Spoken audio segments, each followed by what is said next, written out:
play and even try to clear out some of that. Not straining yourself, but just maybe using some other mantra or some other hum activities, which invites different energies. Yay! Today is your birthday, Manisha. Happy birthday. Beautiful photo you have up there too. And Anita, you said you're experiencing some sore throat and nasal irritation. Maybe it'd be fun for both of us to just kind of like use those Actually, lower, deeper tones that we kind of play with when we have a little bit of that, that fun, raspy, I always call it DJ voice going on. So just have fun with it and invite some newness into that energy. Um, yes. And let me know how it goes. I need a beautiful picture too. Hi, everyone. well, and with the 444 portal, we've got this, with a hum and thrum. Uh-huh. There's also a vagus nerve that goes through your body. I used to have an assistant that would make these noises throughout the day. It was like, uh, and that noise activates your vagus nerve, which then just, it lights all of you up. It's just a really, really great thing. So I think that's another thing to might as well make noises anyway. Yes. In fact, one time during some channel work, I the question was asked, well, how can we easily change our vibration? And the light body said, easy. You just do this. And it was a sense of hum, right? And that changes your vibration. It puts you in a frequency. So if you feel like, just kind of be fun with it and just what comes out of you, right? Even if it's kind of funky, right? And it, It it sounds more. changes a funny vibration and it kind of feels different in your body, but it changes things and it could sometimes, not sometimes, it unlocks things from the body too. So there you But go. Lianka, wouldn't you say with the 444 as an opening portal, we could do the other things that make us feel good, like, opening up, literally. Yes. And Back bends and yoga, opening your heart, being like whatever makes you sense more of a free expression. oh, that already feels good. Doesn't it? Yes. My Yeah. my one of the people I interviewed in November, Brianna Rose, she would do a mantra. See, our thumbs are up this time. And she would say, put your thumbs up, and then because it activates meridians. Ah. Yeah, for what I don't know exactly the See, this meridian. is why we complement each other so well. I bring in a lot of sound and all this singing, and then you're like, lots of Expression. I'm body like and body movement. expression. You're like, Uh-huh. it's a 444 opening portal. I'm like, okay, well, let's do it through the body. Uh-huh. Yeah. And that's why, again, why we always bring on all these different speakers and the ways of just really opening yourself up and changing your vibrations because everyone gets there. We all receive differently. Mm, yeah, no. Joe said, with everything that has been coming up for me, I have stepped into a repopulation to clear all that I've messed up to now. Missed up? He says missed. Missed up to now, everything that I've missed up to now. Yeah. Very powerful. Oh, I Hmm. get it. I get it. Yeah. I have Processing. a question. Who here uses music to change your vibration? I know that that's an easy question, but are there times where you have a certain song that is just playing and playing and playing over and over in your head? Yeah. Yeah. And the reason I What's ask your that, song? it can be just different songs that come in. And right now it's like, I love you like a love sack baby, a Oh, love I sick like baby. that. Like, I don't even know what the words are really. I should probably look up that. But it just keeps going over. And I keep hitting repeat, beep, beep, beep, beep. That's mine to go back. Oh, it's 11:11 right now. Hey. Mine keeps going right back to like some of the older songs from the 80s, like I am the one and only Nobody I'd rather be. I don't even know who sings that song, but I go back to those. I like the song, Play That Song. Makes you go all night long. I'm not a singer, obviously. Oh, yes. Yes, you are. It's in the heart. Christina's Also, laughing. Queen. I Yeah, love hey, that. yeah. Yeah. And I'm into Taylor Swift. I'm a Swiftie, I guess. I wouldn't You're know if I am a Swifty. I do I do often sing her songs in my head. Karma is my boyfriend. Isn't that an interesting song too? Um, Valentina loves Queen. Oh, Joe's back stuck in the 60s. So I guess there was that time, that era of change. Who yeah, else? there's a lot of good music from the 60s. I mean, just Oh, yeah, fun. Beatles, ABBA. Valentina's like, I Isn't don't like wasn't Taylor ABBA Swift. kind of a 60s era too? What'd you say? As long as you're having, Christina says, as long as you're having fun, sing. Yes. Mhm. Or whatever it is, drum, or, act like you're having like, just a jam out session. Just anything to get your body moving or changing that vibration is what we invite you to do. So just a And couple dancing ideas. with it. 100%. Yeah. 100%. I wrote a birthday message to one of my good friends, and it's no surprise that she's been one of my close friends or best friends since we were 15 years old. We met at a teen dance club, and I was like, "Happy birthday to one of my long term, dancing queen besties," and just a great thing that we became friends around dancing, like, and we never stopped dancing since. So Mhm. every time we get together, it's always like it used to be a drunken dance party, but I've Yeah. since sober, and we still party it out, right? We still dance, we still have fun, and it's just, and now that we're much older than that, now that Yeah. we're in our 40s, it's just fun that we can have those fun times and be goofy around each other. Um, those are the things that just change and take you right out of what you're working with and work you, right out of your week sometimes. So it's been always a nice kind of thing to change it up. Well, that's interesting you say that because I remember there was a study done where this older crowd in their 70s, 80s, for a weekend, they were immersed into a room where they had to like live, the shops from the 50s and have only the music, and they danced and they hung out and they were entirely in that era. Yeah. And they said that, like, they reported through survey, I don't think they took blood tests or anything, but they reported through survey that when they were back in that, like, feeling of that era, they felt that age again. So Wow. I'm thinking there's got to be something good that happens in our system when we do these things that bring us back into a joyful era. It may not have to be like, sending me back to the 80s. That would be, Yeah. Yeah. but it's about, but you got to think in this time of opening, let's like open ourselves up to play back in these like things where we really want to play with music and dance and really get back to aligned with what is it that we really love with this. um, yeah, my daughter, she's kind of doesn't know what she wants to do in life. It's either ghost hunting or music. And she's playing right now in the music right now. She's a singer. She She's a could great singer. sing. Yeah. Yeah. It's just a matter of getting her to step up and take action on something. Yeah.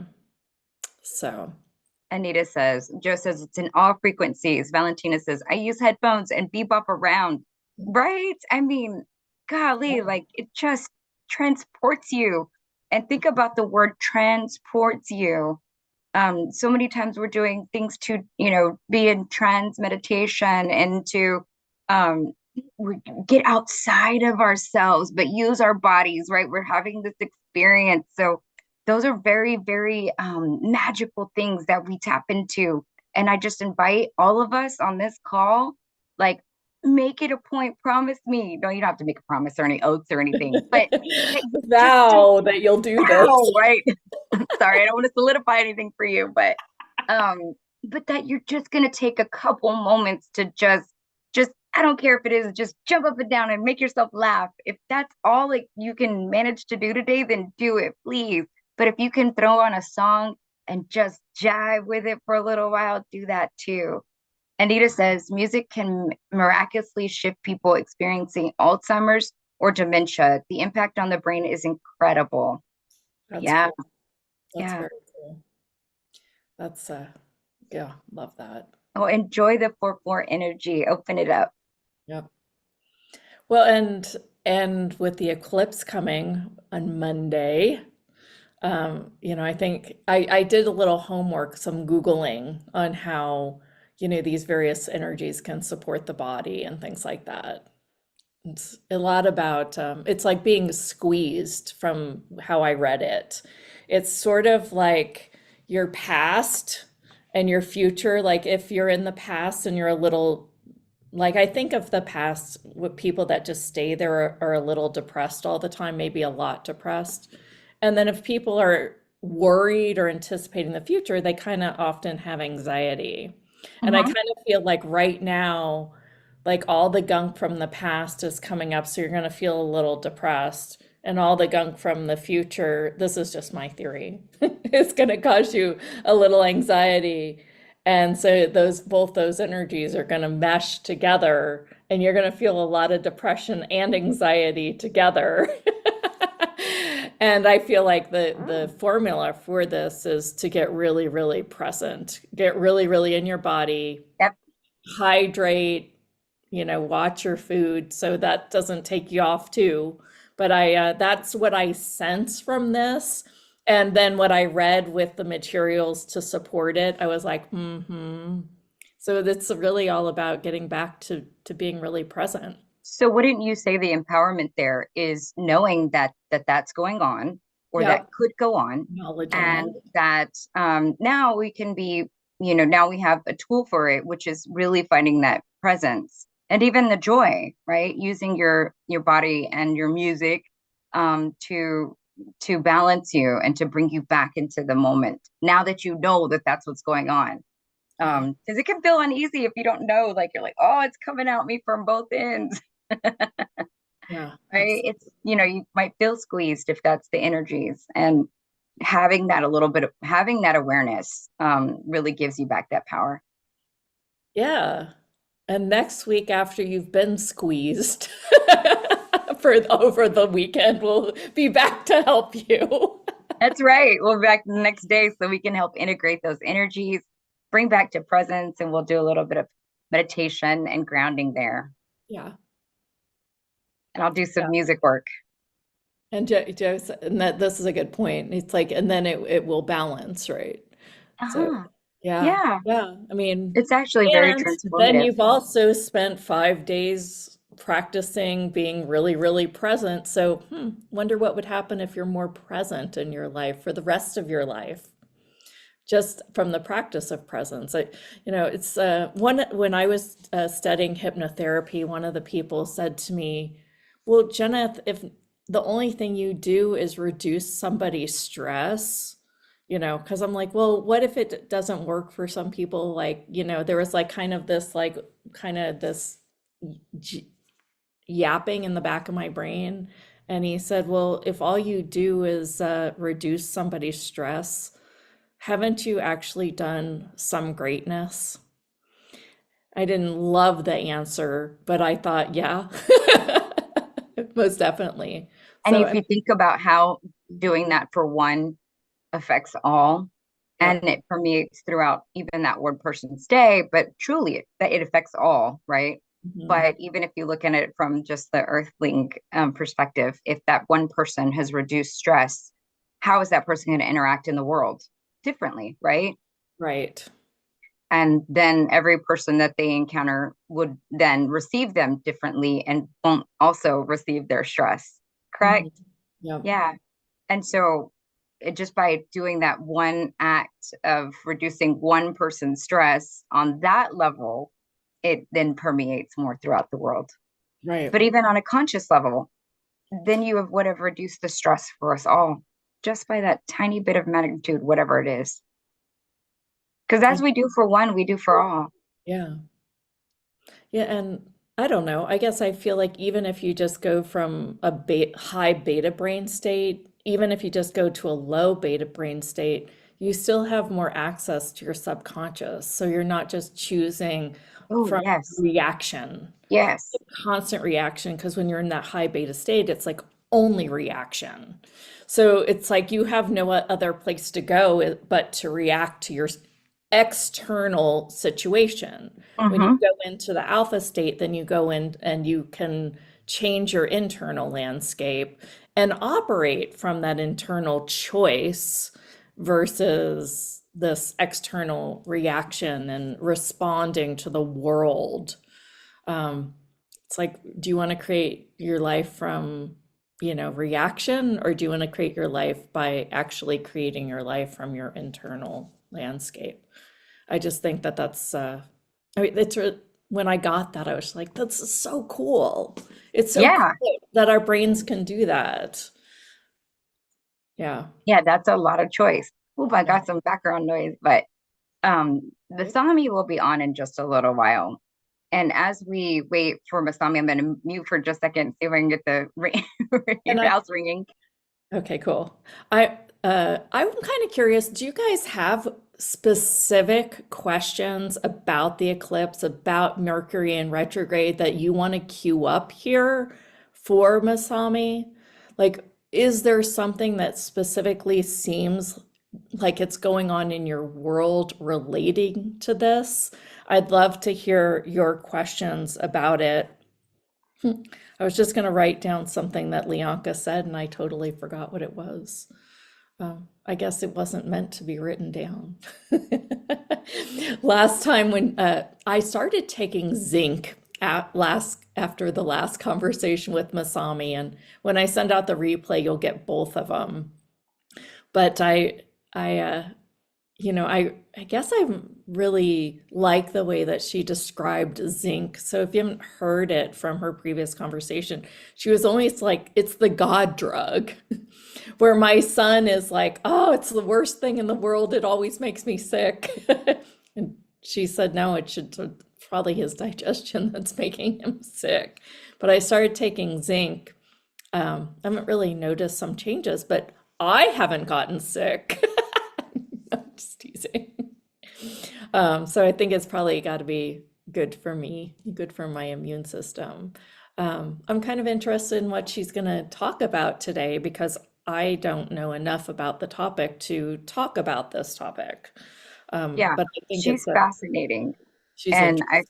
yeah, she has a lot of conversation with actually the moon and just a really dynamic um relationship with the moon in ways that I guess I've never ever even thought about. I Mhm. mean, as I was getting ready to ride a roller coaster with my son yesterday, actually, yeah, it was yesterday, roller coaster, y'all.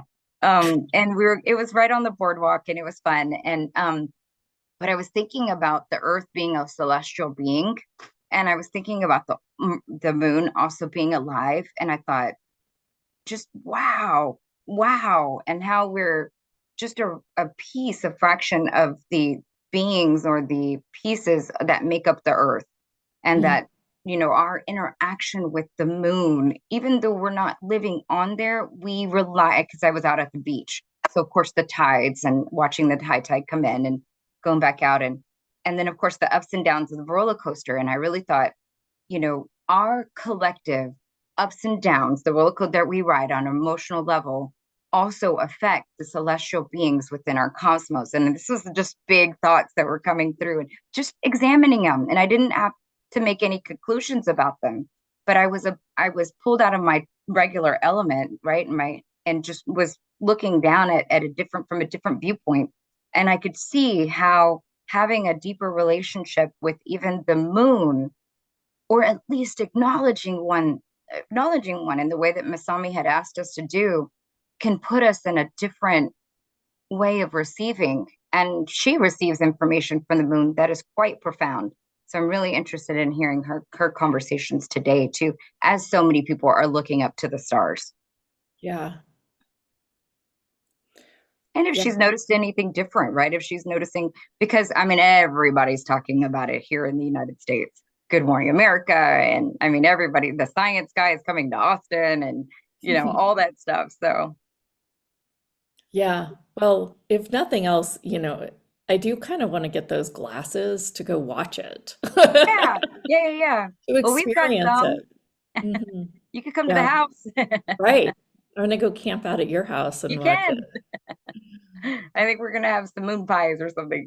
it.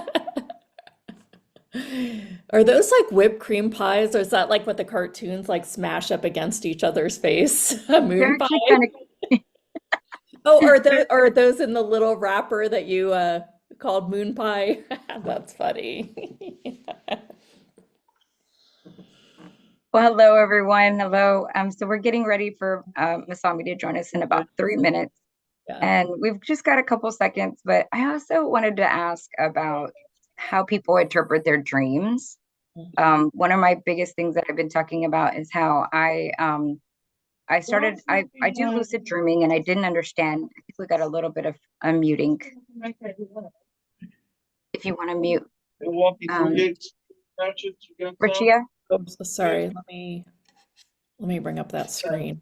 Everyone's been behaving themselves so much. I didn't know if I needed to do this anymore.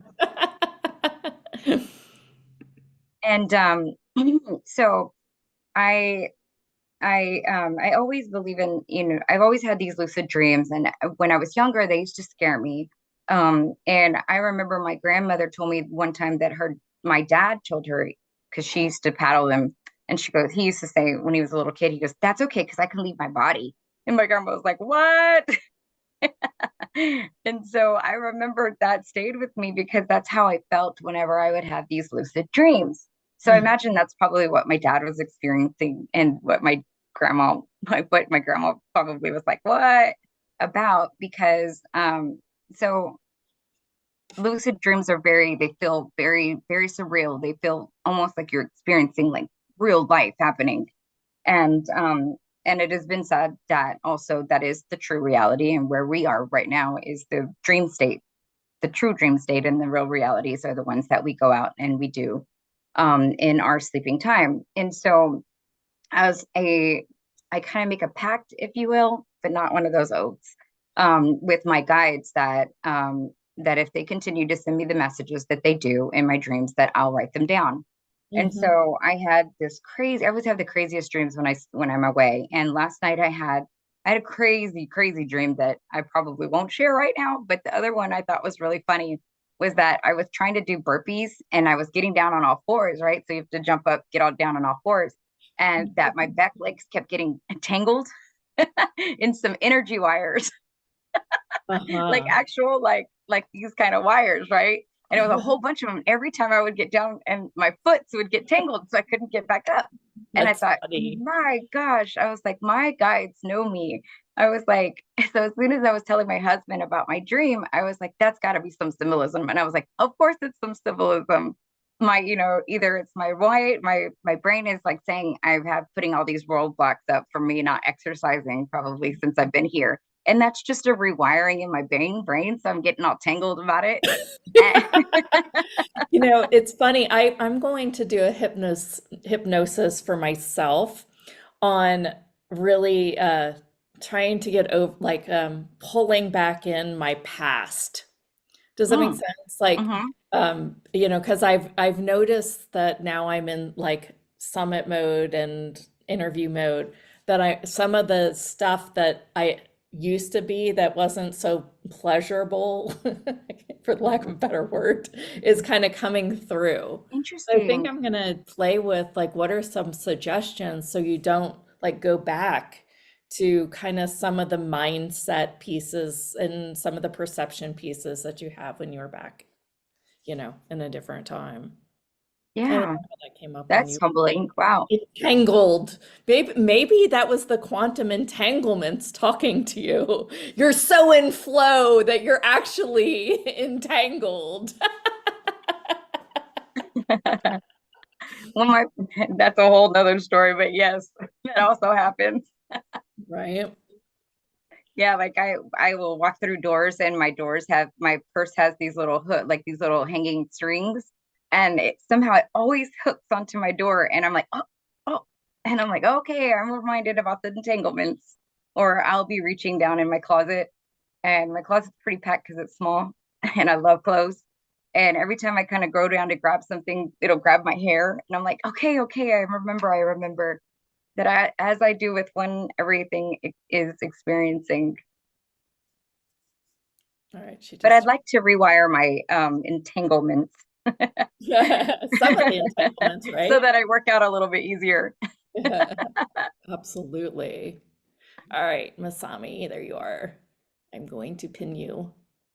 And with that, um, little bit of just funny insider story, I invite you to also look for different ways in which your guides communicate with you and be willing to jot those down and journal them. I also write them down every day. I mean, I could be super sleepy and I'll still write them down. And when I come back to reread them, they actually mean much more to me because then I can look back and see what the different correlations in my life have been. And also, it really kind of gives me a lot of message for future too. So We it's should get a very, dream very analysis interesting. on the show at some point. Yeah, yeah, I mean, I have tons of it. So, I can show you a little bit of how to do that for yourself. But really, the messages are very, very, they're very much yours. Your guides know how to communicate with you, and they know the words that you will use to pick up on and to give you those messages. In fact, I always say that the Akashic Records, they gave me the word R&B because, like hip hop, I worked in the hip hop industry, and they knew that I would associate that word with record, and I had been playing with the Akashic records at that time, and it was just a clear message. And I saw, R&B with a record, like a record player record, in my dream, and I knew that was a message to really work with the Akashic records. So Masami, there you come go. back. I was I'm just getting ready to Masami. start. You good? Okay. All right, let's go ahead and get started.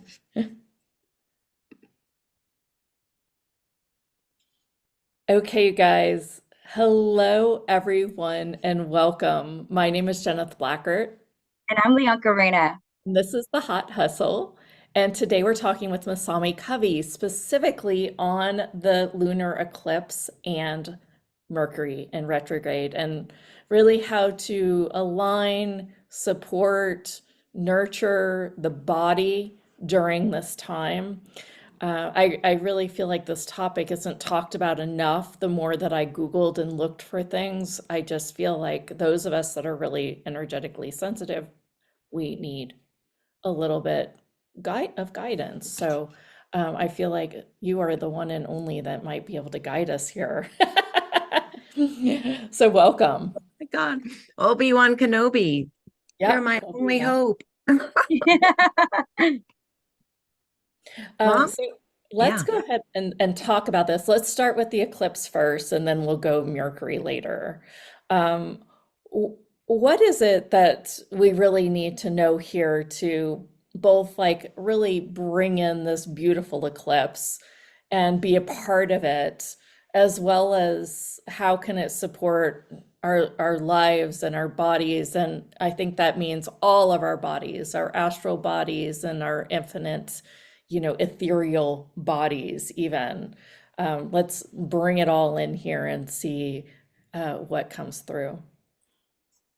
yeah. So I'm going to need some help on that part because I'm going to be focusing on the first couple layers of the body of the koshas.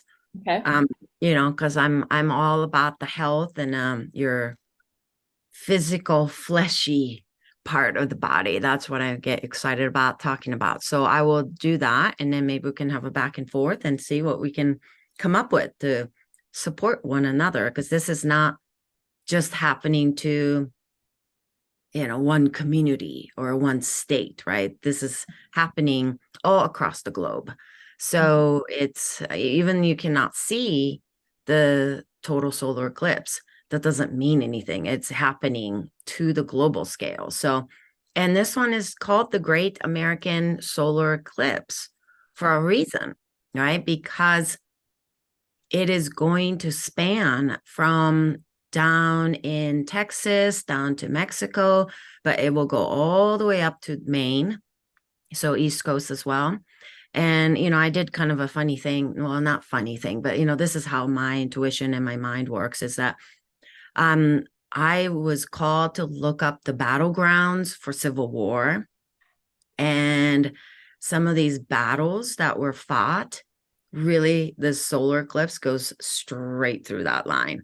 Wow, Masami. Interesting. I was just saying how before you got on the call, how just you invited me in our last call to view things from a totally different relationship point and to look at things. And so I was getting in onto a roller coaster because we're traveling with my son and we're right at the beach. And so I was thinking about the moon and I was thinking about the earth, the celestial bodies, and how we're just, pieces that, and everybody's collective is looking upwards. And your conversations or the way that you look at things and you're called to look at the battlegrounds, that's so fascinating. And I almost, my gosh, it's brilliant. But what else can we do to contribute? Right. No, we're going to get to that. But I think Okay. that's what's required of all of us, right? When Mhm. you go through lunar eclipses, solar eclipses, but particularly this particular solar eclipse, if you do live in the United States, we are going to be asked to be flexible. We are asked to look at things from a different angle. That's what eclipse season is all about. And we do have 2 eclipse seasons, right? During the year, generally 2 eclipses. And usually we have 3 to sometimes 4 Mercury retrogrades. So this year we're going to have 3 Mercury retrograde, and we're already in the Mercury retrograde. So for some of us, we're feeling the shadow period. We were feeling it in March, and then April 1st, it's no joke. We started this eclipse season as well as the Mercury retrograde, right? So it's double whammy, and there's a lot going on. But I think that's what, on the cosmic level, what we're asked to do is to stretch ourselves, to look from a different angles. And the looking things from many different angles, that's easy for me. That's because, when you grow up in another country, but also when you speak a totally different language than the 26 letters of alphabets, I was taught to look at Chinese characters, and, characters are more images. So a lot of my information will come through to me through images. So that's how I use my intuition and decipher what the images are saying to me. So just as a side note, everyone. But so solar eclipse is, and I'm going to talk about intermittent fasting, how to support your body, and then all that. But before and during and after solar eclipse, there's going to be this sudden loss of sunlight, right? Due to the moon passing in front of the sun. And that's very, very important that we understand that the sun is the more of the yang energy. And all of the sun in the yang energy, there's this yin energy that comes right in front of it. And this time, total solar eclipse. So it's totally covering some of your energetic fields of the yang. You could call it masculine energy. You could call it the circadian rhythm. That gets overshadowed by the lunar cycles. And then it gets overshadowed by the tidal, circadial, we call it, and then circalunar cycles and rhythms. And we're going to bring the subconscious on top of the conscious minds, right? So in the camera, so the moon is going to be the subconscious, and then the conscious mind is going to be behind that. So we will be really working through some of our subconscious minds that are controlling most of us. Okay. 96, 97%, and then Jeneth knows all about this because she works on that subconscious mind, right? So this is a great time to really practice that kind of things, whether it's hypnosis, whether it's working through the subconscious minds through some of your other methods, great time, because the cosmically you're being supported. And it's not just at the solar eclipse period or the time, but start looking at this now, like literally today and over the weekend, and prepare yourself for Monday and then several days after that. So, and physiologically, what this, the shadow, the darkness, the moon that is going to come right in front of the sun, what that does to our physical body is that it drops a lot of different things. It dials all of us down a little bit. So be conscious of that. Be gentle with each other too, with yourself too. And not what that means is that your metabolism can go down and your digestive fire. So that's the Agni for Ayurvedic words. If you're familiar with Ayurveda, that's going to drop. Your vitality could drop. So you might be noticing already that you don't have a lot of energy to put to other people's issues, or, you might be getting a little bit touchy, okay, like live wire kind of thing. And as small little things that wouldn't bother you will be bothering you, because those are kind of the subconscious reactions that are starting to come up. Because normally we can be more conscious of your reactions to certain things, and you can kind of coach yourself, you can meditate on it, and longer you've been doing the spiritual work, you know how to kind of navigate these things. But you may even also find, even Dalai Lama may find himself getting irritated this next couple of days, right? So, or a week also. So just kind of pay attention to that. And in addition to the drop in these physical, like Agni, the fire, the metabolism, you may also experience decrease in mental focus, because everything gets dialed down. Remember, everything gets dialed down, right? The solar power gets overshadowed. So not just dialed down, but many of you will feel the mental focus isn't quite there. And you just need to give yourself a little bit of time. Maybe you need to write things down a little bit more. Usage of sticky notes really come in right now. That's a good one. And the mental processing memory can be a little bit, maybe like you can't rely on your memory. You can't rely on everything. You just tell yourself, okay, I'm going to remember these 5 things. Well, you know what? Instead of forcing yourself to do that, just write those 5 things down. Okay. Usage of those note taking can be really good. Decision making can be a little tough right now. So, and it's not just the Mercury retrograde. We got the double whammy of the Mercury retrograde. Don't make new decisions. Don't sign new contracts. I mean, we already know those things, right? The people that are listening to this, I don't need to go into, you need to double check and triple check your emails before you send it, backup. You already know this stuff. But we also have the solar eclipse energy that comes in. So don't be making really important decisions like buying a home over the weekend. If you could push that a little bit, please do, because it will help you not to go into the signing the dotted lines right now. Okay. And you may also struggle setting some goals and solving some problems. And that's okay. Okay. You don't need to solve everything. You don't need to come up with new goals right now. It's just what it is. Okay, so I have a lot more to say, but in energetically and emotionally, maybe I'll do the energetically and emotionally, and then I can come back to the physical, because I have a lot more to say about the physical side, but I'll do that and I'll pause, and I'll love to hear your thoughts on this. But it's time for you to really be kind, not just to yourself, but all of us, because all of us are feeling the emotions coming up to surfaces, and some of these emotions that you have no idea where they even came from, which past lives, which ancestors, which planetary systems. We really don't know. Some of these emotions are going to be surfacing. Like I said, it's the time when your iceberg gets kind of flipped upside down. Okay. So the image of the iceberg, and I forgot to grab it because I have actually a color image that I show it to my clients a lot, but it's that tip of the iceberg gets flipped, And it's all this deep, deep emotions going to surface, and you're going to find yourself kind of surprised by it all. Okay.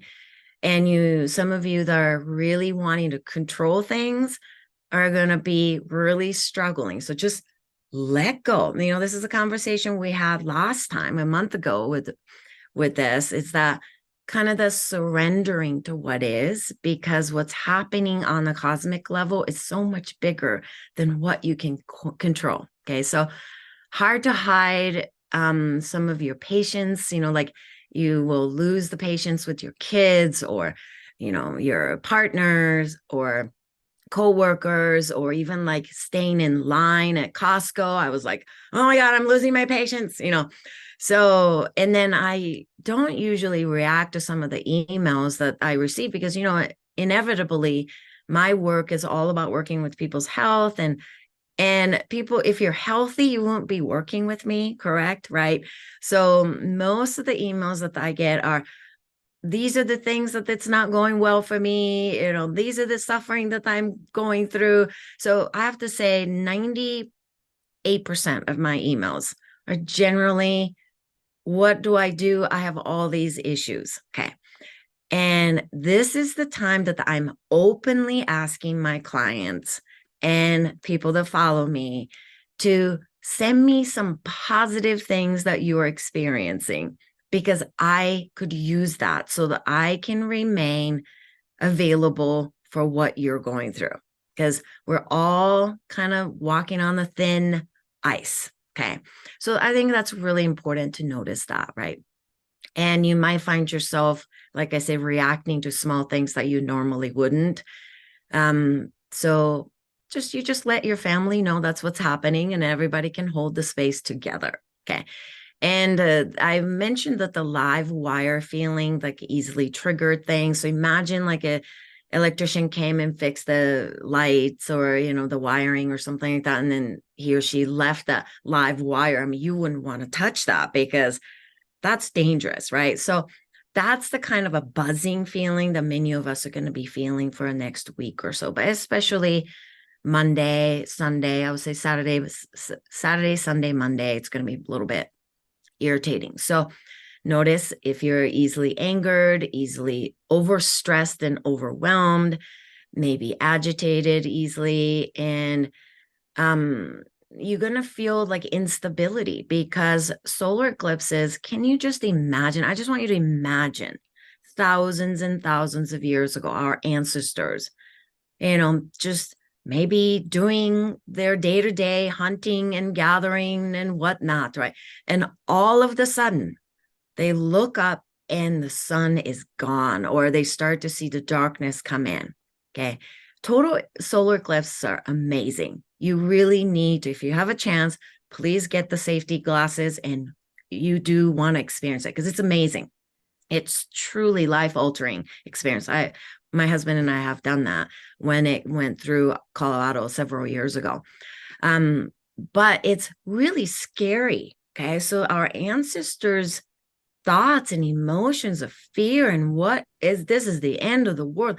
Can you just please hold the space for our ancestors when they didn't quite understand what this was about? That fear and anxiety that all came up, and they didn't know exactly what to do, right? So that can actually resurface in you, because our tissues hold our DNA, our fascia holds our memories, but our fascia is also your kind of pages that we hold all our ancestors' history also. Okay, so be conscious of that. If you have a tendency to be OCD, that can actually show up as well. So knowing is the first step, I think. Becoming aware of this is happening, then you can hold it all lightly and softly and gently, and be kind to who you are and to others as well. And so I mentioned about the fear, and even like failure of your own life can really resurface. And you just start to feel like, oh my gosh, like I'm a failure. I've put this goal and I'm working on it since January or February, and nothing has manifested the way I wanted. And you start to really get overly critical of yourself. And the last thing that I was really feeling compared to the last year's solar eclipse and a lunar eclipse, but particularly last solar eclipse that we had in November, that energy was still playing out all the way up to end of March. And that energy had a lot to do with, I mentioned this in my course and my YouTube that I recorded last year all throughout the solar eclipse, is that resentment and regret and revenge really surfaced last time. So you might be still processing that, and you might have processed it. If you didn't, those will probably resurface again. But this solar eclipse, one word came to me, and it's resistance. Is resistance to want to lean in to who you're meant to be on this earth, resistance to start addressing your physical health. I'm bumping up against that a lot with my clients. A lot of clients are, and people that follow me are just on this like journey to collect more information. They're just collecting more information, and they're resistant in actually doing some of these suggestions. So if you're finding yourself that you're just became a collector of this tool, that tool, I'm going to do that cleanse and I'm going to do that thing, and you're just not quite focused in, this solar eclipse will make you, like literally will sit you down again and say, sit down here, we're going to have a conversation. You're resisting. So you want to get clear on what you're resisting. Okay. So I pause here, much more to say, but that's it. I've been playing with surrender to create. And I did a hypnosis the other day that I've listened to about 8 times on, how to flow like into wealth, or rest and receive, and, rest and be taken, kind of that kind of energy. And this makes me feel like it just bumped right up against exactly what I wanted to hear today. The intention is actually control. When we make an intention, we want to do our goals, and what I hear you're saying is actually you never need an intention almost. And now this is recalibrating that need for force, that need for control, that need for fight. When I tapped into it, and what I said before you started was that I feel like it's sort of like squeezing our depression and anxiety, and which I think of as depression as the past and anxiety as worry for the future. And I feel like I'm being squeezed where both of them are coming up right now. Just my energetic theory. So there's a lot that I've said on that, but that's kind of my thoughts. How would you recalibrate what I just said? Yeah, so I just did a video about the Mercury retrograde, and it was a short one, but basically, when you go through things like this, we are in the liminal space. So, Jeneth, you are really tapping into the same thing that I'm tapping into also. And what I recommended to everyone is that, hear this out without judging, that's a better choice, and that's a wrong choice. It's not good or bad here. Okay. The thing is, you want to tap into your own heart center, drop down into your heart center. That's very important. So the word dropping down is a great image, okay? Because we get so head heavy, and that's what's going to be happening. But drop down and make the decision that this month that Mercury retrograde is on, and the solar eclipse and an eclipse season, post-eclipse season, is going to continue for 2 more weeks. So we're in it. This entire month is kind of like that. We're going to get a little break at the end of this month, but only about 3 days, 3-4 days. Okay.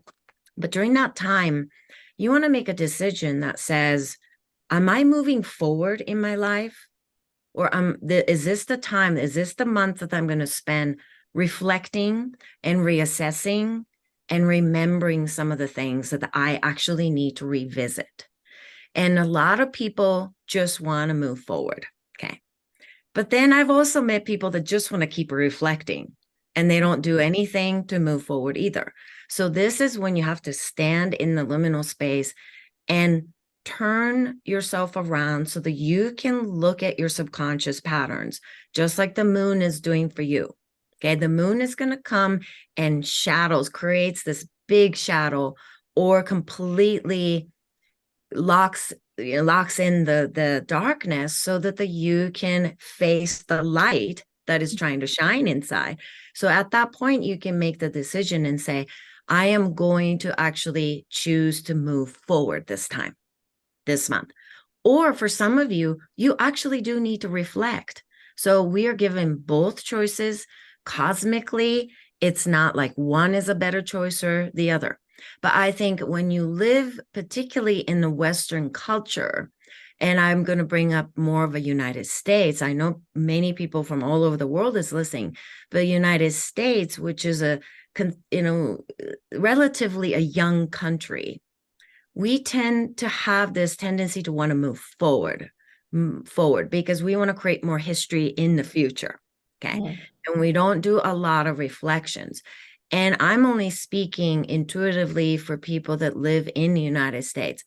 I do think that some of the reflections are going to be very important. And it may be, and I'm talking about more of a political standpoint and maybe from a historical standpoint. This is, I think, why the Civil War popped into my psyche to look at the map, because there's this internal conflicts, right? Deep conflicts that basically cut through our country and destroyed so much. And many of you live on the land where so much blood was shed. Mm-hmm. So I think it's important that we take a moment and reflect on that. Maybe, give flower petals to the grounds that your house is built on, maybe your yard, maybe visit some of these old grave sites. Really, really important. And when you do that, the country can also move forward. And what happens in the United States has a tsunami effect on the rest of the world. And this is not to say that the United States is such a big country and is so powerful. The fact is, what we do here really impacts the rest of the world. And I don't think anybody can deny that. Growing up in another country across the Pacific Ocean, what was happening in the US was impacting my life there because we all look to this country. So it's so interesting that this great solar eclipse is happening all across that region where so many people have died historically, even our history, the modern history as we know it. And we're not, counting the natives, right? We should be counting that into this history as well. But all the battlegrounds that we have really destroyed so many people's lives, that can actually resurface and you're like, why am I feeling this tremendous sorrow? Mm-hmm. and grieve? And when that surfaces, you want to pause and say, okay, I'm going to honor this and I'm going to reflect on that so that we can move forward. Okay. So I hope it went into a little bit of a different directions, but, and then I wanted to say one thing about the intentions. And Jenna, you bring in a very interesting point, because I think most people that end up getting stuck and stagnant in their lives, whether it's financial, whether it's with their health or relationships, they set intentions. And that's where most of the times it just ends. We have nothing but intention notebooks, but I think we need to surrender some of those intention notebooks, and really have a serious conversation with your own subconscious limitations this over the weekend. And you have to really have this conversation with yourself. No one else can really guide you through this, but you got to get real. You got to get truthful. You got to be so realistic with yourself and say, listen, Masami, I'm going to have this conversation with myself. It's like, listen, Masami, you are putting all these intentions, but you're not taking the steps. Where are the actions? Or And not. that's where I want I to. think it's, because you're still making it sound like you have to make an intention and then do something, right? I really think that it's more about becoming it. Like, fuck the intention. Sorry for my language. Sorry if that offended anybody. I felt weird now I said it. But I'm thinking, right, literally, I know at yoga classes are like set an intention for this moment in this practice. And I think that's beautiful, right? Because it's just this 1 hour that you're setting an intention to be present. And maybe it should actually be called a decision or something or a choice. But I feel that, when people are just like always like intention, intention, intention, but they're not actually becoming a frequency to create that, then they don't go anywhere. Nothing changes. So it was Well, kind of, I think it's a kind of a circle, you mm, know. For some of us, we do need to make the intention so that they can start to work with people or start to shift their angle of how they've been doing or how they've been living. So the intention is there, but a lot of us are, that's it. That's the end of it, end of the story. not So it's, actually an energy that creates. yeah, so it has to be a circle, that keeps moving. It's the wheel. We have to create the wheels inside us so that we can move forward, right? Mm. So, yeah, I get what you're saying. And at the same time, some of us may not have done enough self work enough to be able to abandon the intention yet. So I think there's like a hero's journey kind of a thing. Where are you in your hero's journey with this? Right. Yeah, no. Well, let's talk a little bit about like stones we can use, bodies, and like supplements that we might want to think about, even if it's just more water or more vegetables or whatever. What are some of your suggestions around this time? And Yeah. even So, and yeah, go even ahead. some of the messages too that we might be receiving, how Mm. to be open to those. Messages we're receiving. We'll get there. We'll get there. I I think gotcha. I'm all eager. messages are, I think it's a little bit more individual, bio individual, right? And so my job, and I know Lianka, you're new to my work, but my job is not to really get caught up in the messages. My job is for you to become a clear conduit. Mm. That's my work, right?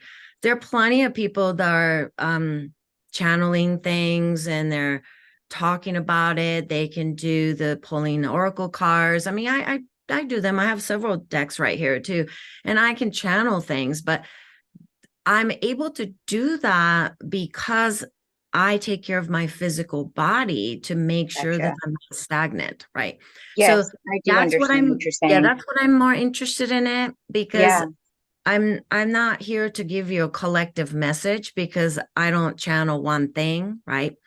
And then to me that becomes a little bit more of a religious Christianity that comes in for me. When you grow up in a culture that does not believe in singular God or angels, I didn't grow up with angels, so I don't connect with them at all. I have Hmm. no connections with the images of angels, so that's the East meets West for you. I connect with nature because in my culture, the Shinto, we see everything as God. When Yeah. you hop over a rock, you just hopped over a god. I mean, rock is a god, right? Ooh, that just rhymes nicely. Okay. Or some people will like step over a book, right? Like if you were reading books on the ground or like you left some book piles on the ground and then people step over the books. Oh my God, that makes me freaked out because the books are gods to me. Okay. Wow. Right. So just be aware Yeah, everything you I think love. that was more of my question. being Yeah. aware. That's good. Yeah, I what love how can this we be more aware? conversation so much. Yeah. My my father was a minister of the church, and he never let us ever put anything on the Bible. Like the Bible always was the top. Nothing touched the Bible. And Right. I always thought that that was kind of weird, but now you're saying like not even respect for just this one thing, respect for it all. Right. Yeah. Well, and Love there's it. power in that.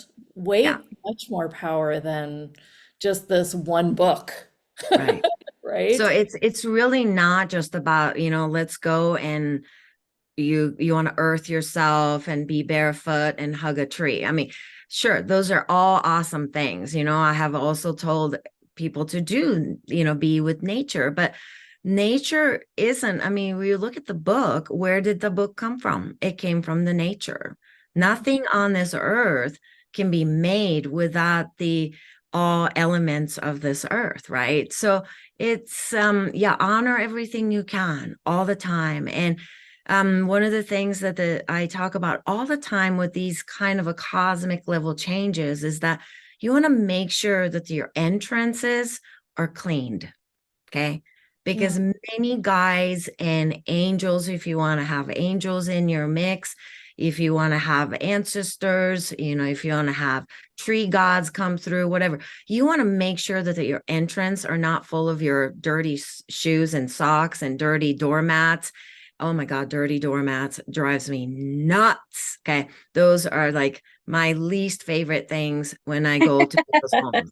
I just want to like clean them for them because it's not pristine enough to welcome these spirits and gods and energies to flow through you.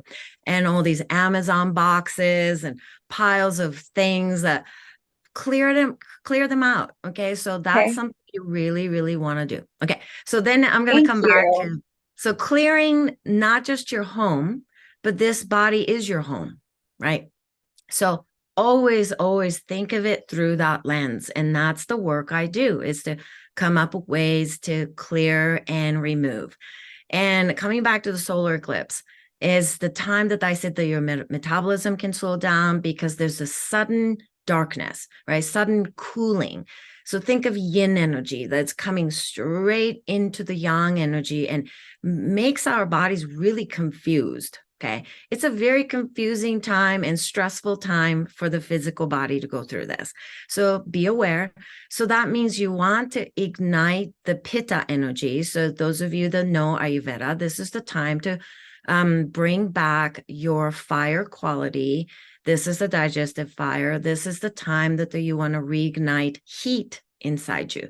So ways that you can ignite the heat is to support your digestion, right? Because you may experience indigestion. And when you experience indigestion of the carbohydrates are going to ferment, right? And if you're eating too much protein prior to the solar eclipse, then that protein is not going to digest very well. So the putrefaction of the protein can happen. And putrefaction of protein is extremely toxic, and that can cause you to have even more of a lymphatic system's congestions, which is the lymphatic system of the brain, and it can cause you to have more mood swings, but more brain fog, right? And fats can go into, they can get rancid. So what you want to focus on is, this is not the time, like right before the solar eclipse, is not the time to be consuming a huge amount of food. Okay, so in Texas, the local time is about 1:30, 1:27, I think precisely, is when the solar eclipse is happening.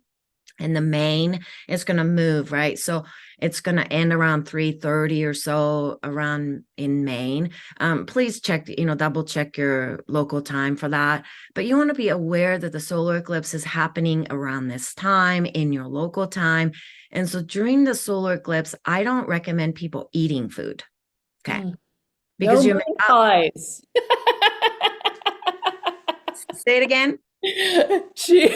Lianca's like, come to my house and watch the eclipse with us. We've got moon pies. Yeah. So have those moon pies afterwards. I gotcha. Will Yeah. do. Duly So noted. yeah, a lot of people are going to be having parties, drinking, guacamole and chips, and oh my goodness, you name it. People are grilling out there. I just, please, take some time to watch it, be still, be in awe. Some cultures, like where I grew up, in some other cultures, don't recommend actually looking directly at the solar eclipse or the lunar eclipse because they will mess with your spirits. But that's another conversation, and I'm not going to go into it, okay? Because this is a cultural differences. I don't look at full moon directly, just so if for your information, right? I don't look at the moon, especially full moon, directly. Okay, that was a total no-no growing up in a country like Japan. Okay, but that's just a side note, right? But make sure that you are not over consuming foods before, okay, and during. And I would probably wait a little bit and maybe start with the warm water with a pinch of salt, maybe some minerals in your water to warm your internal body. Then you can probably start to consume foods, but foods that are really cooling to our system. So, but before I give you the list of that, I want to maybe introduce a couple of supplements. You could ask me supplements. I actually did bring a couple of supplements so that I can talk about it too. But when your metabolism is going down, your digestion is going down, your digestive fire is low. That means your hydrochloric acid production is also going to get dialed down. Okay.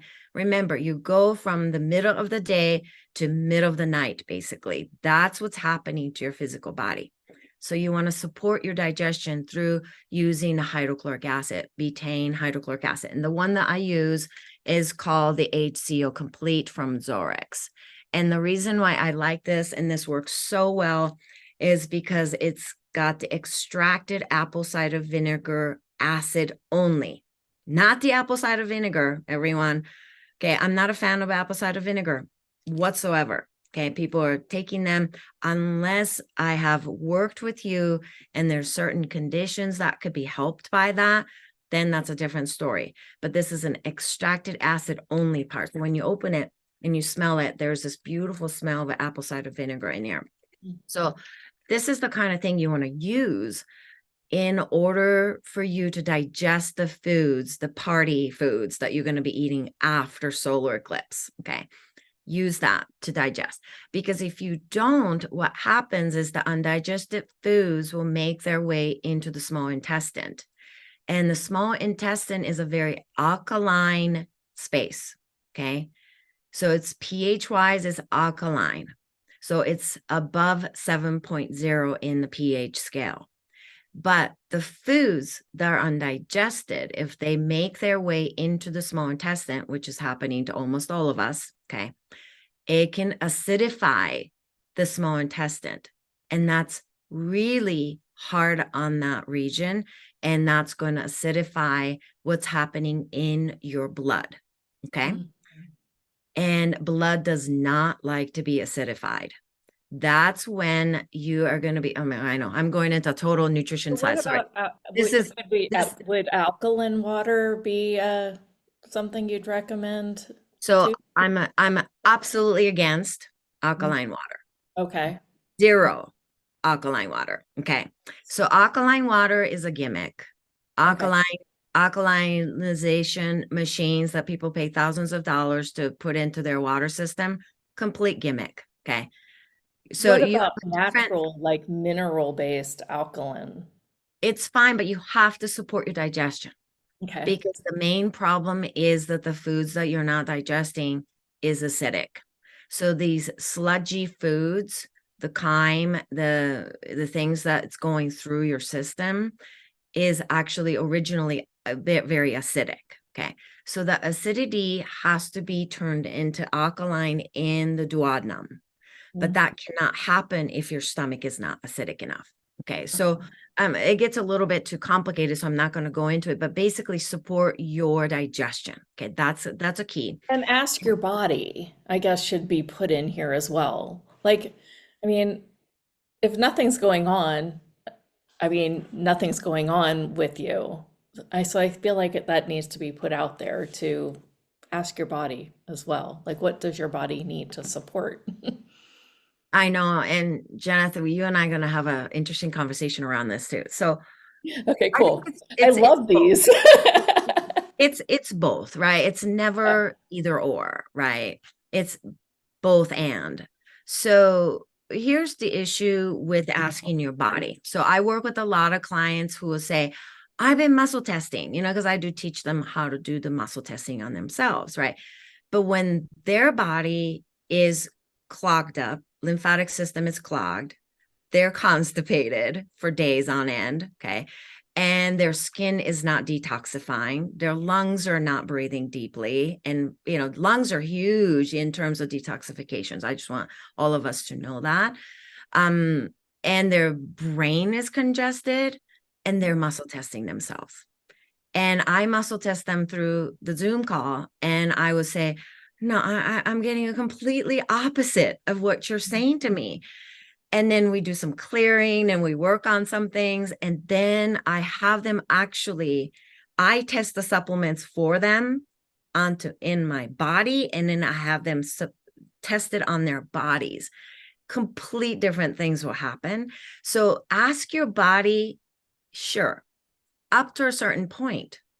But if you have all these congestions in your body, your answers may not be exactly what your body is trying to tell you. You're just not hearing what the body is trying to say because you can't, because your glass of water is too muddy. So it's both. It's yes, please listen to your That body. makes That's total not where sense. you want to end our conversation, right?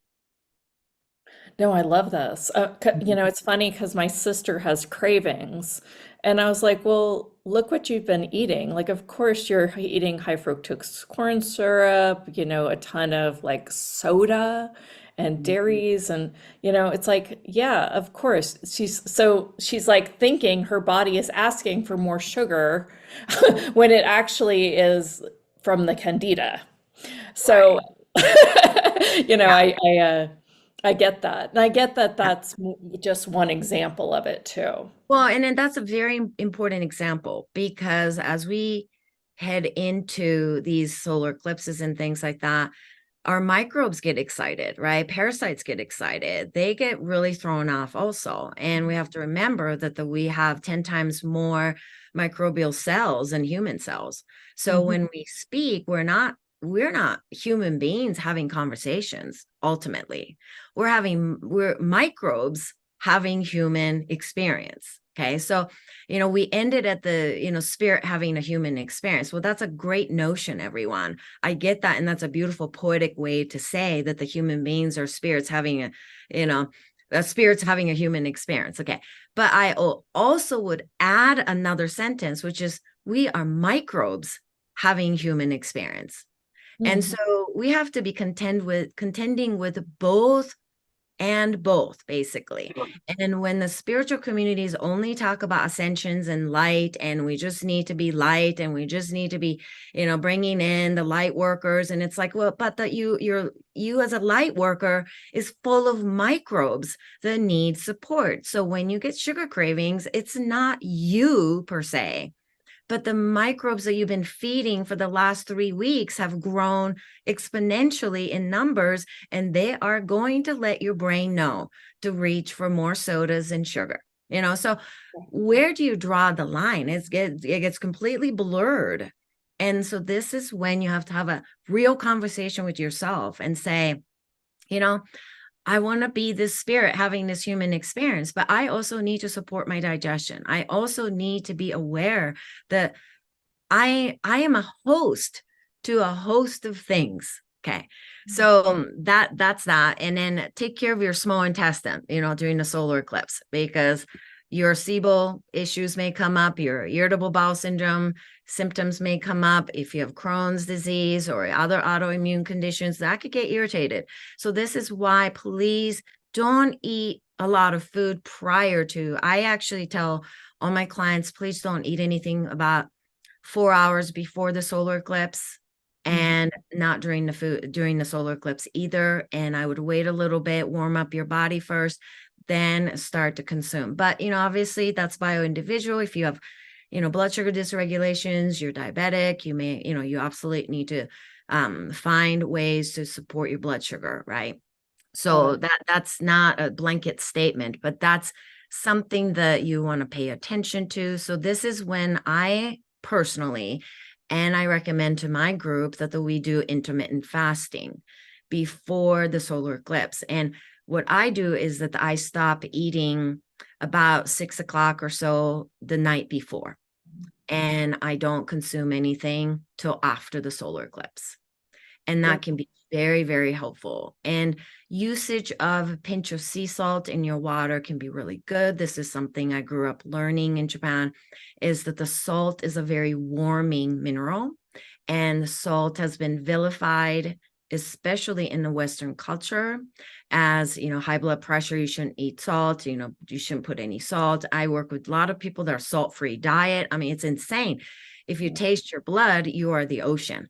Okay. You are 99% on the plasma level. You are this ocean water. You need salt, but we have been consuming wrong kind of salt, right? We're consuming the chemically produced salt. So get yourself really good sea salt and muscle test yourself on sea salts. I muscle test people's sea salts all the time because everybody goes for the cheap ones. Everybody wants to buy the pink Himalayan salt, and pink Himalayans don't work for most people, to be honest with you, because do your ancestors come from Himalayas? Did any of you came from the, Pakistan area or, part of the northern India? Then, go for it.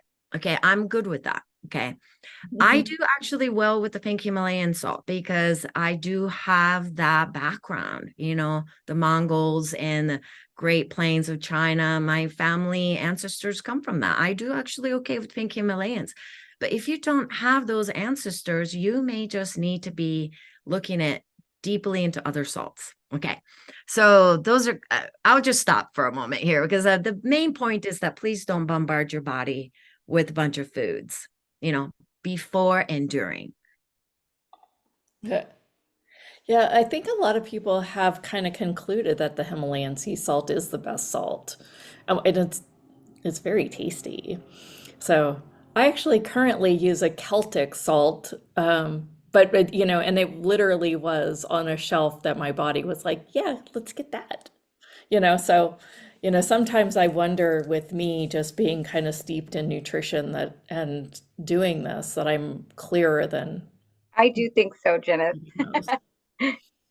Oh yeah, you are, because you have to clean out your cells, right? Yeah. At the quantum level, we have to be addressing that, and to work on the quantum field, you have to clear your cells. And Yeah. the cell receptors are always wanting to have information. Cell receptors are ready to receive the guidance coming from all directions, including hormones, right? Hormones are just basically messengers, and we produce 50, 60 different hormones. So those are hormones are basically reaching out to you, trying to communicate with you. But if your receptors are congested, which how could you not be congested? Okay. We live in this world that is. I think we can just end it right there. We live in this world.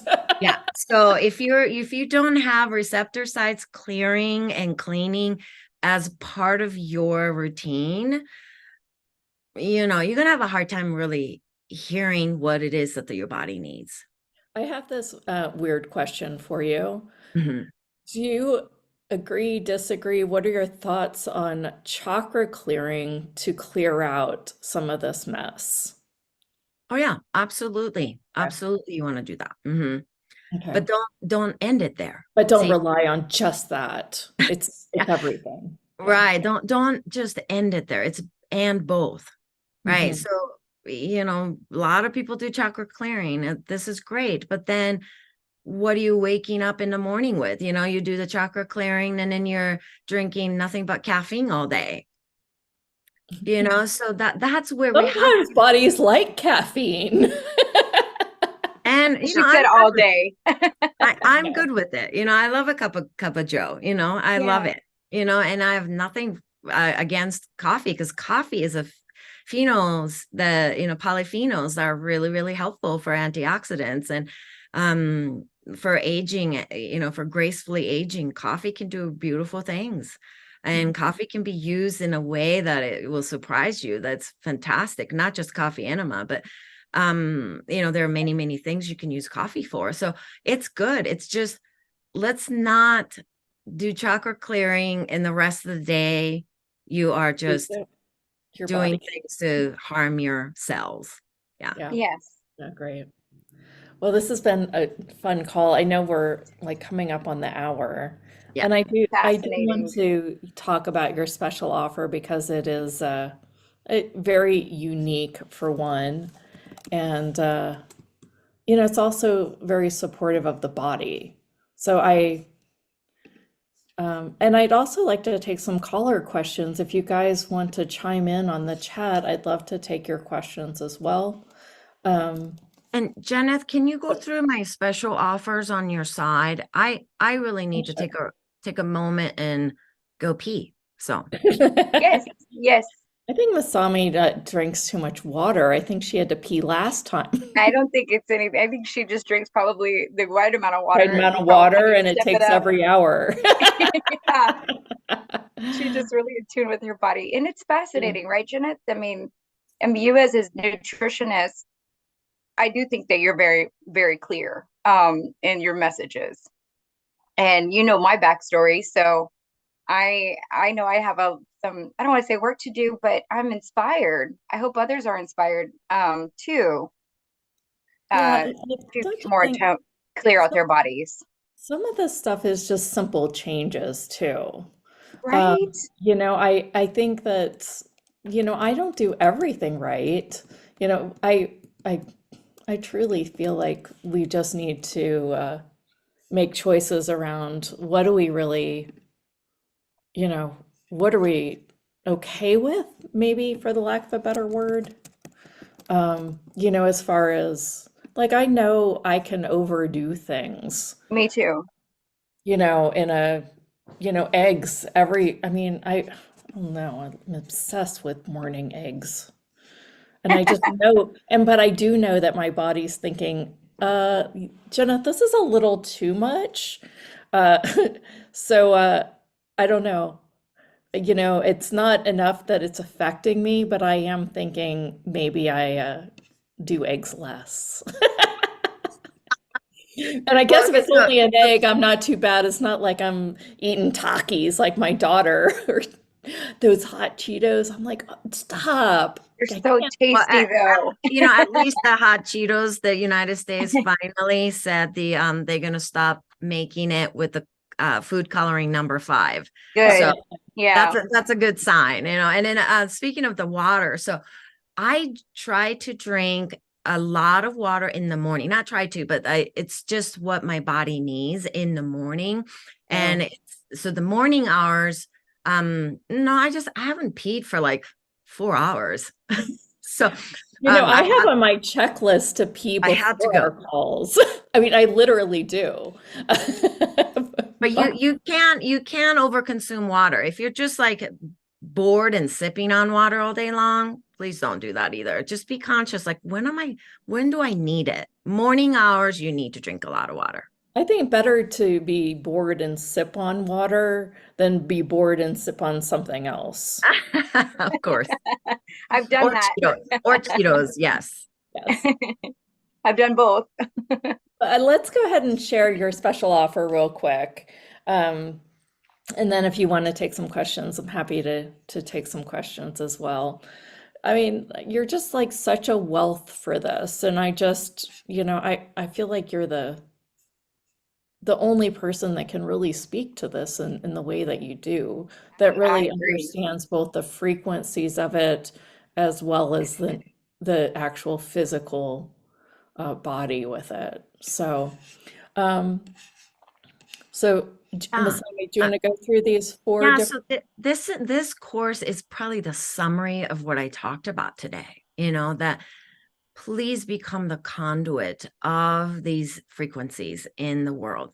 And I call it the 4 Bs is because you clear your lungs and your breath and work through some of these congested areas. So we do the brain, we do the bile, which is one of my favorite topics to talk about, right? It's to have the bile flow. Okay. You want to have a flow in your bile. And most people, as we get older, and I would probably almost say practically everyone's bile is going to start to get very, very congested. So we don't produce enough healthy bile in the liver. And if you don't produce healthy bile, it can't do its job to clean it out. Yeah, right there, Jenna. So we got the brain, right? So, I mean, the brain, but the breath, we work on the breath work, but it's a very different kind of breath work than taking a deep breaths. And I in fact, don't ever use the word generally to say, take a deep breath, because it's not about deep breath. It's actually slow breath that we should be taking.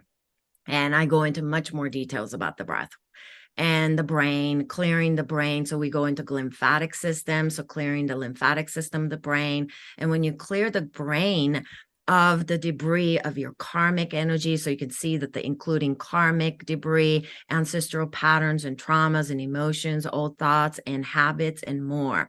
So I will teach you tools how to clear your brain so that you're not just carrying on the same patterns next day, right? Over and over and over. Most of Ooh, us that was just, like the hypnosis I was talking about that yeah, to clear out so that you don't keep going back to the past. right. So if you can do this kind of work while you're doing the trauma work or while you're doing hypnosis. So let's say if you had a session with Jeneth, right? And then you did the hypnosis, go to the brain chapter and do the motions and do the work that I'm sharing, the tools. I share so many tools on this. So you can do some of these things to clear it. So you're not just addressing it, but you're clearing it. So that's the part that we have to pay attention to. It's not just about digestion. It's not just about eating right, but are you pooping? That is a key. Are you eliminating? So this course is about how do you move your body so that you can become the conduit. Okay. And then you can be the best version of you. And the bio, I've mentioned it, but the bio came to me in my dreams as a cosmic golden liquid. And it's connecting to heaven and earth. And most of us have a really, really stagnant bile, right? In the United States, we're moving about 1.2 million gallbladders per year now. So it's ridiculous at this point that we're removing so many gallbladders. So we need to support the bile. And when you support the bile, your finance gets supported. I've seen this over and over and over because the golden liquid starts flowing through your body. I'll give you an example. Yesterday, I was just like, oh my gosh, I got to work on my bile. So I was working on it in the morning. And right before I went to work out with my friend, I was like, gorgeous, beautiful, brand new 3 pennies right there. I thought, okay, the universe is saying, the universe loved the fact that I worked on my bile that morning, So That's things like it. those. You just got pennies for that. Yeah, but I love It it was a though. message. Oh, That's right. It I was a love message, yeah. It Yeah, I was a love sign receiving the 3 pennies. Yeah. of And that. then the boundaries is when we go into the small intestinal health, because boundary practice is not just about, creating the aura space, clearing the aura space. It's not just about chakra clearing, but it's really about becoming stronger inside in your boundaries of the lining of the small intestine so that you don't get knocked down so easily, not so overwhelmed. So if you're listening to something like this and you are like overwhelmed, with the speed of stuff that I'm sharing, your boundaries are somewhat compromised. Those are some of the things. If you feel like agitated, frustrated, and overwhelmed, it's like, I can't. Boundaries, okay? Your internal boundaries need to be addressed. And basically I gave like, where's the meditations? Oh my gosh, the meditations are crazy. Yeah, you could keep going down. And then I actually, if you go back up a little bit, Jeneth, there's a interview, Cosmic Flow interview that I gave. Oh, that's an enrollment, but there's an interview from the Shift Network that's a bonus. And then I do, if you keep going down, energy medicine toolkit comes with it. And that's 7 senses, 7 chakra meditation. If you go down the check marks there, You have 7 meditations on the 7 chakras, and I have tree meditation for liver and gallbladder balance, because there's this hepatic tree that you need to support. So there's a tree connections with the liver and gallbladder. And then there's so many meditations, like I don't even know how many hours of it, but yeah, if you go down, you'll see the 7 chakra meditations, you get the tree meditation, and you have a balancing 2 wings meditation of there's the nervous system balancing as well, but the yin and yang, and breath work for digestive strength. That'll be a good one right there. That will be awesome for this solar eclipse as well. And then coming home to your body, you know, I'm all about you coming back to this physical body. This is your home. So that's a good one too. And the Soham meditation, oh my God, that one's is very special because my husband intuitively played harmonium for me.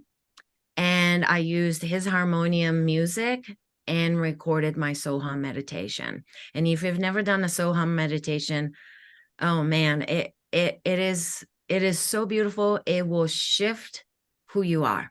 I can guarantee the Soham meditation will shift who you are. Yeah. So there's a lot in there. I just decided to just like pile it on. So I love look this. into it. Yes. Yeah. So 7 meditations down here. It's actually 14 meditations because you get 7 with the chakra alone. The 7, yeah. So it's 14 meditations. That's wow. And all of these calls above, they aren't like, short little things. I mean, they are, like an hour and a half. So this is a very big course, you guys. It's very in depth. Oh my goodness, yeah. Oh my goodness. So do little at a time, bite sizes, do brain 1 week or 2 weeks and continue to work on it, and then introduce the bile. But if you're gonna get this for before solar eclipse, then I probably would start with the brain chapter. Breath and brain, breath and brain, but the brain might be a really good one to start with. I guess I know I need it. Brain fog too, right? Yes. That'd be great. And then would you also suggest doing the meditations throughout while you're learning the course part? Oh, yes, absolutely. And if you're doing the 7 chakra meditations, I would actually start with this time with the first chakra.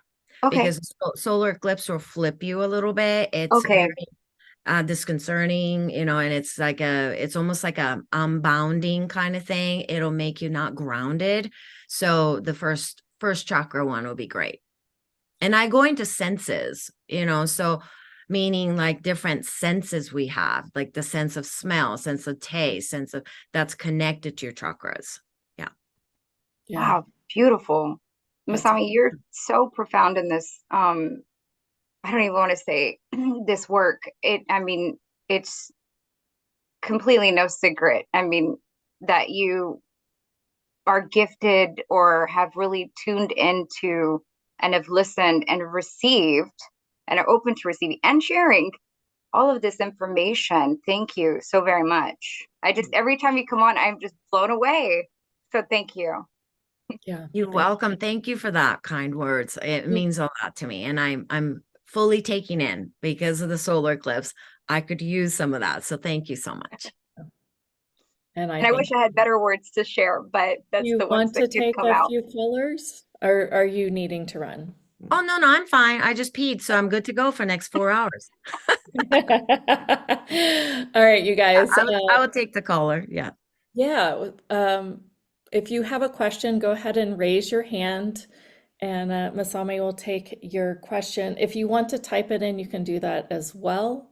But any questions in regard to Mercury retrograde, questions regarding solar eclipse, and questions regarding support for the body.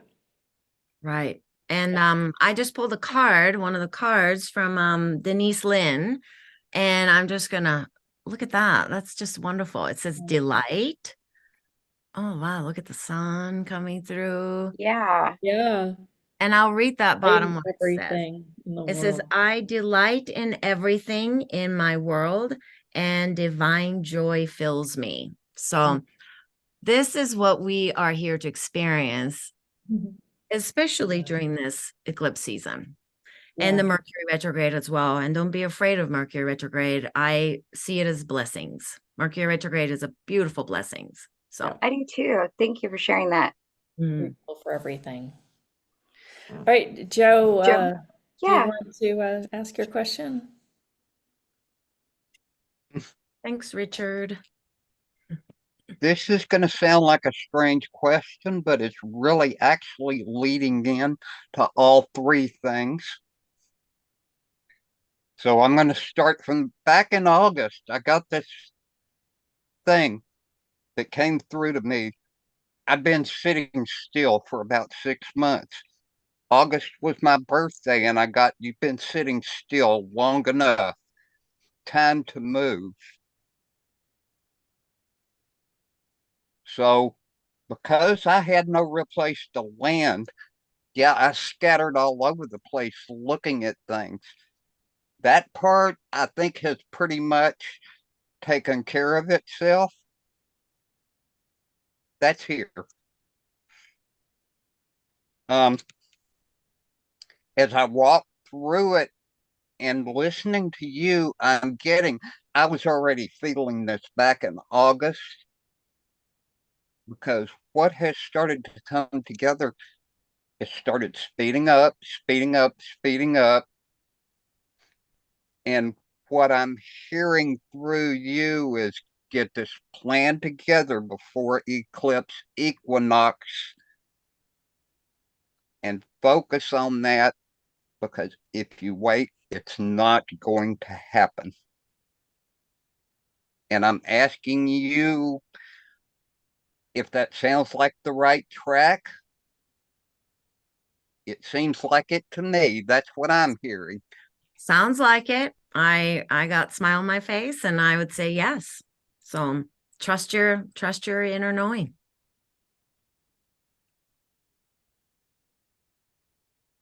Okay, that works for me.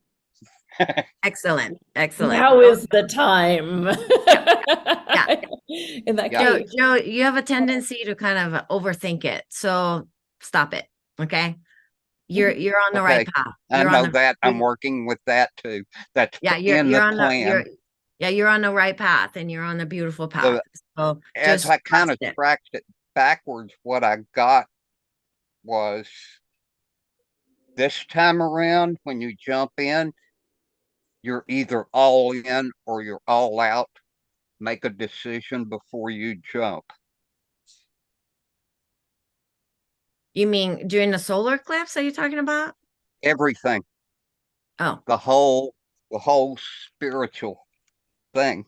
This time it was, you played around long enough. You're either all in or you're all out this time. Make the decision. I'm Yeah, here. this it's not just a solar eclipse, right? But the year of the dragon is not the year to be contemplating things, and thinking about things and putting more intentions out there. It's really, what are you here to express? Just just like the Nike, just do it. Really. Just do it. Stop talking about it. Stop pretending that I'm going to do this or that, and it's just that gets tiresome. So dragon is ready to transport you to many levels of who you are, and this, you get to explore so much this year, so go for it. So you got it, And Joe. So to thanks for answer your that, I'm all about thanks. dragon. I'm all about dragon. So there you go. There you go, Joe. You got it. So trust yourself. We've got one in the chat. Christina said, thank you, Joe. Christina said, hi, I was severely stressed last week and I got enormous pressure in my head and it came back and hasn't gone away. Totally. I can still feel it even though it's not in the same intensity. What do you think it is? Is it only stress? And it moved. Is it only stress or can it be something to do with this coming solar eclipse? How can I release and get rid of it? Christina said. I got yes on the bile. I think the liver is congested in your body. So stress is not, we have to define stress, right? Stress is something that if your diet is not great, that's very, very stressful to your body. If your blood sugar is not balanced, it is so stressful to your body. So we have to remember stress isn't always about external, your relationships or your boss is telling you to do this, or your kids needing more picking up and dropping them off, and you're just getting stressed by the external energy, but there's a lot of internal stress. So that's where I go. I went straight to I was muscle testing you, and I went straight to the bile. So I think your liver, gallbladder could use a little help. So that's where I would start. And, headaches are interesting. There are many kinds of headaches. And sometimes the headaches are a issue of your thyroid also, but your thyroid cannot have healthy expression of thyroid if your liver and gallbladder are congested, because your liver actually produces a particular enzyme that converts your T4 to T3. So, and Christina already said, wow. And I said, what can I do? Sort that out. Well, take my course, take the bile. I go into so much detail there. Hold on and just a second. supplements and information there. So, that's what I would do. Yeah, it's from what we've heard over the years I've only been doing this a month, but my gosh, it feels like years, doesn't it? Christina's been talking, and she does have digestive things going on. So there's something that feels really light about that. For sure. Digestion, is it's a stomach issue, but for most women, it's about the liver and gallbladder. And if that's messed up and you're just not having a really healthy bile flow, your hormones go wacky. And that hormonal dysregulations can really impact your overall flow, but people can get headaches through that too. So you've got to correct and attend to your liver and gallbladder. And I cannot answer that, Christina, like this it's like, what can I do? There's so many. That's why I think the bile session is like almost 2 hours on my program. It's because it's so giant. The topic is so big. It'll be medically disservice for me to just give you what to do. I think I would start with the stomach acid. Sorry to interrupt.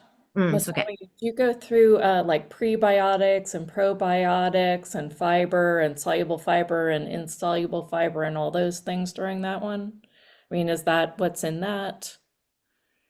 No, it's really geared towards how to create better bile and then how to flow the bile better.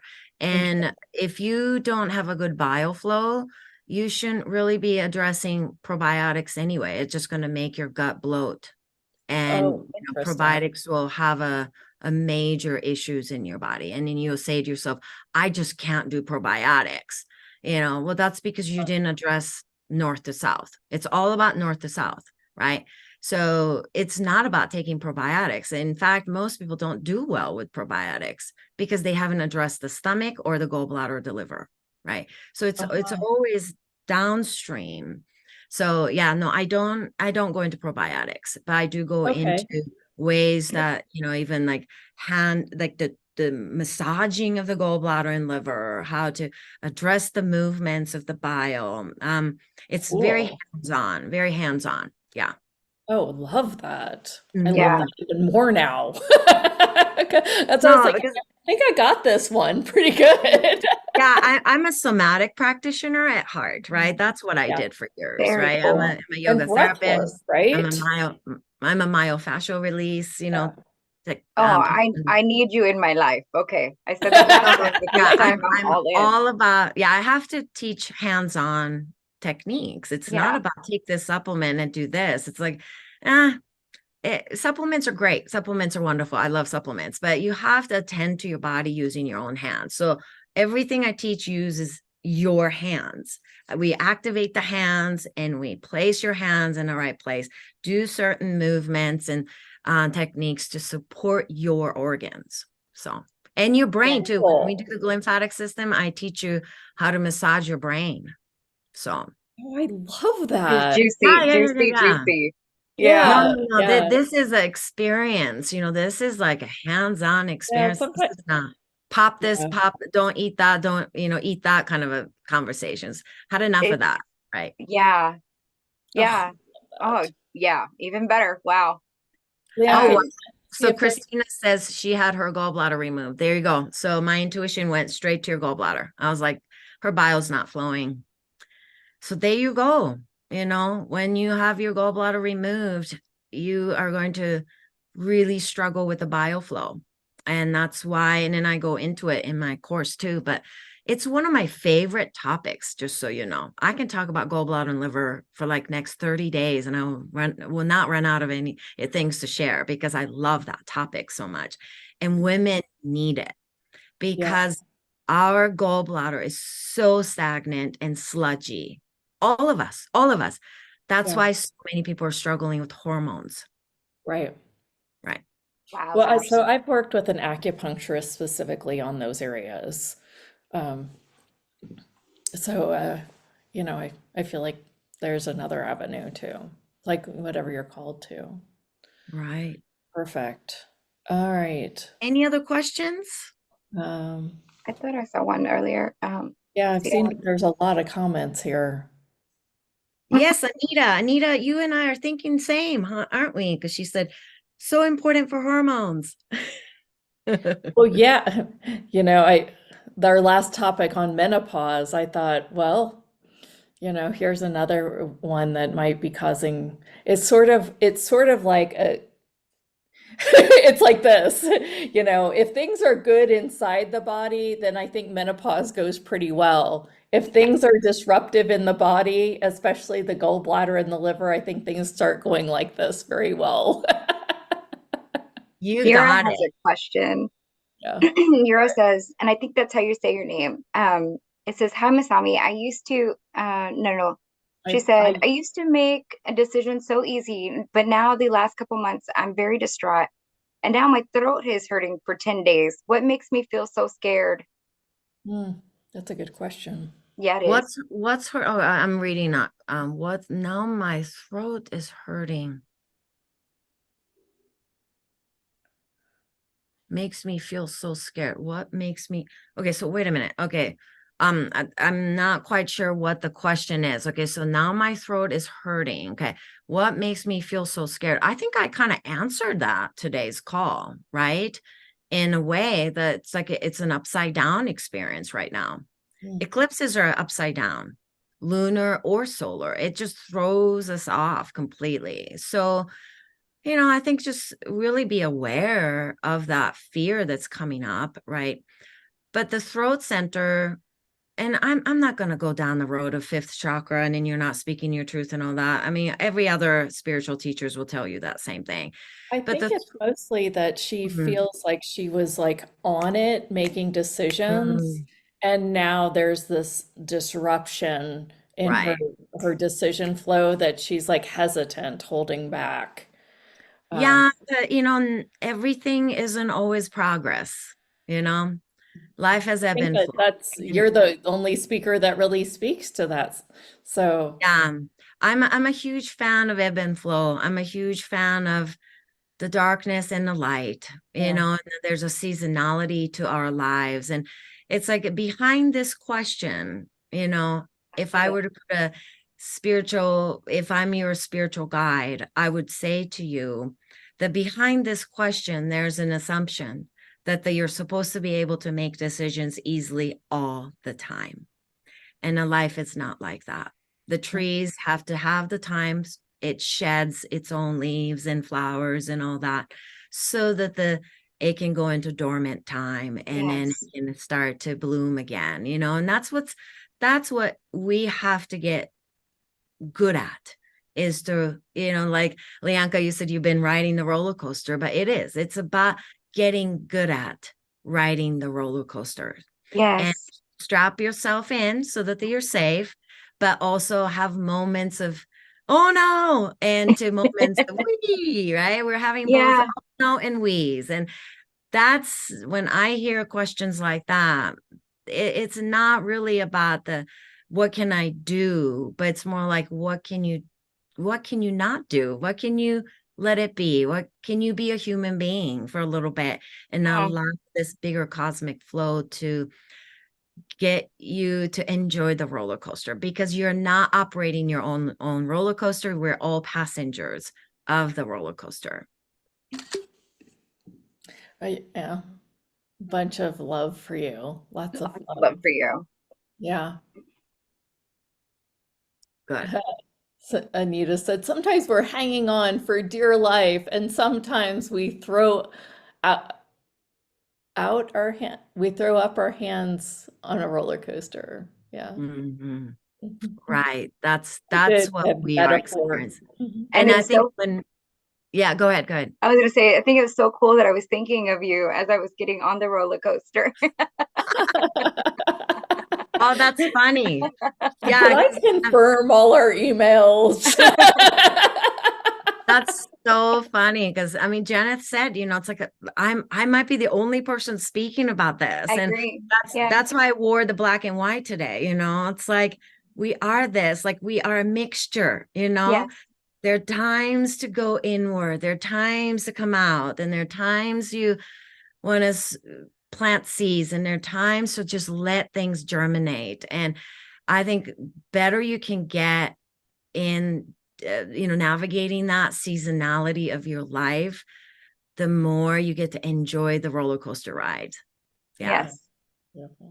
So Hey, you guys, just a reminder, if you're watching on the replay, the special offer is around this video, even if you're watching on YouTube. So thought I would put that in there. If you are on YouTube, this is also a reminder to please subscribe, because I want you to come back around and say hello. thank you, Richard. You're such a sweetheart. Yeah. He's brother. my number one. He's my number one fan. But if you want to read it, Leanka, I would love to hear it. So Richard says, so for those who are listening on the podcast, Masami is so profound, so deep in gaining popularity right now. We could learn a lot about ourselves by connecting with her courses. She's number one in my book. I'm so grateful to have been connected with her. Yeah. Thank Yay. you. I thank Yay. you. And I think there's been a lot of love like that. Thanks, Janet the Masami. I'm so much more clear now. And then we had lots of other things that were said. I just needed to hear that. I love the breath and bio work, the cosmic golden liquid. Ooh, yes. Yes. I do love that. I love that idea too. It's just another something that no one is talking about. Nobody wants to talk about bile. I just love to connect the body and the spirit. I just love it. I think it's long overdue. And sometimes I wish that I could just talk about spirits. I really do, because when you start talking about the physiology, it can get complicated. It might take a little bit for you to turn the ship around, but once you start to attend to this beautiful being, if you can attend to this flesh, this housing thing, okay, that's housing your spirit and soul, they just will come out in delightful ways, and they will dance with you. And this is when I think the true Trinity happens, is when you can bring the body to the soul and the spirit. That's when you are absolutely supported, and by heaven and earth and everything in between. And as many of you know, that if you have one-legged stool, sure, it can support you a little bit, but it can be easily broken. And if you have two-legged chair, that's not going to be usable, right? But if you have 3 legs on the stool, it is pretty solid. And that's what you're here to do. Yeah. Yeah. That's beautiful. All right. Let's All right. wrap up this beautiful call. I had a thought for you, and I'm going to message you right after this. I want to do something else. Okay. Yeah. I adore you so much. Thank you so much for coming back for this encore call. You guys, we'll be back next Tuesday and Thursday at 9 a.m. Pacific. Thank you guys all for joining us. Any last words from either of you? Liaka? Any parting words for us, Masami? I think you said a lot there. Thank you so much. I said enough. Yes. Just that I really appreciate both of you for holding this space and continuing to share so much delightfulness to the world that we could use. Every day we could use this. And then both of you are such beautiful human beings. So thank you. And I'm thanking your microbes inside too, because they're a part of this too. So thank you. That's it. Thank you. Bye. Thank you. Oh, thank you all for joining us too. We will see you next time. All right. Oh my gosh, goodness. Lots of joy, lots of fun. All right, you guys, we will see you on Tuesday. And we will let you know who that speaker is over the weekend, I think is. In the meantime, we will be sending you some really cool replays and some other things as well. So look for emails until then, and have a beautiful, beautiful lunar eclipse. Bye, you guys.